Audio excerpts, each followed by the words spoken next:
On the beach near Redhead Road in St. John, it looks as though a container filled with monster truck wheels washed up on shore. Beneath the sand there are hundreds more black tires hidden from the light. The tires are the 2-decade-old remnants of a failed plan to save the environment. That backfired in a big way and led to a beach littered with synthetic rubber and good intentions. Various landowners even to this day don't want the scattered tires removed, said Graeme Stewart-Robertson, executive director of ACAP St. John. They believe they have a benefit towards protecting their homes or their roadways. In 1995, a landslide happened in the Redhead area. 2 homes were lost and a third had to be moved.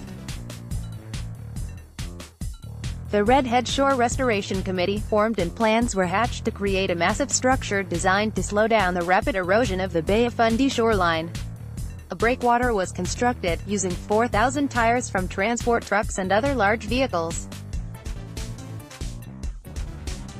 Graeme Stewart-Robertson, executive director of ACAP St. John, said his organization isn't sure what to do with these tires. Joseph Tunney, in place by 1998, it was designed to be divided into 2 parts and absorb the blunt force from the waves. Before it was completed, some winter storms set in. It loosened a lot of the tires and basically broke these walls apart, Stewart-Robertson said. The 4,000 tires were then strewn across the beach less than a year after they'd been installed and began sinking into the earth. Over the past 20 years, ACAP and the provincial government has removed approximately 2,000 tires from the beach and 10 to 12 metric tons of rebar. There could remain as many as 1,600 or 1,800 tires buried in the sand or are out at sea, Stewart-Robertson said, but only about 150 show visibly. Wouldn't stop erosion. Although the wall was designed to help prevent erosion, Stewart-Robertson isn't sure it would have worked. The area suffers from 2 types of erosion, he said. While regular coastal erosion occurs, Stewart-Robertson said something called land slumpage is also a factor. It's a byproduct of clay deposits underneath the sand being dragged towards the sea.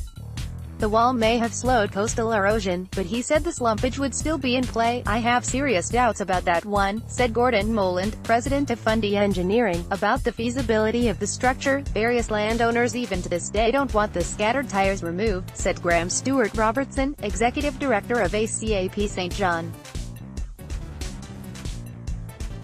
They believe they have a benefit towards protecting their homes or their roadways. Joseph Tunney, CBC, his company has done work trying to prevent erosion in Redhead in the past. It depends on how it was engineered. But to use tires as a breakwater to take pounding surf, it would be difficult, he said. Regardless, Stewart-Robertson said the breakwater would have been inundated by now.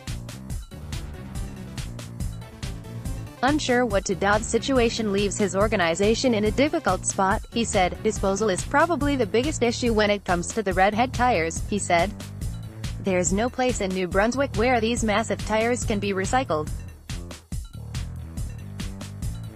While they can be cut up into smaller pieces, that can take upwards of a day or 2 to complete a single tire. It wasn't really feasible, the ACAP leader said. It has left him questioning what the best course of action really is. Is it more responsible to leave them in place or expend a great deal of money and fossil fuels in effort just to move them to a landfill or to a pit where they'll be just as inert? The tires don't leak anything into the earth, Stewart-Robertson said, and digging for them could damage habitat, even increasing erosion. For that reason, he's unsure whether all the tires will ever come off the beach. The 4,000 tires were strewn across the beach less than a year after they'd been installed. Joseph Tunney, CBC, aesthetics aside, the tires don't pose any immediate risk to anyone, he said. Hindsight is 2020. CBC reached out to Glenn Griffin, one of the former heads of the Redhead Shore Restoration Committee, but received no reply.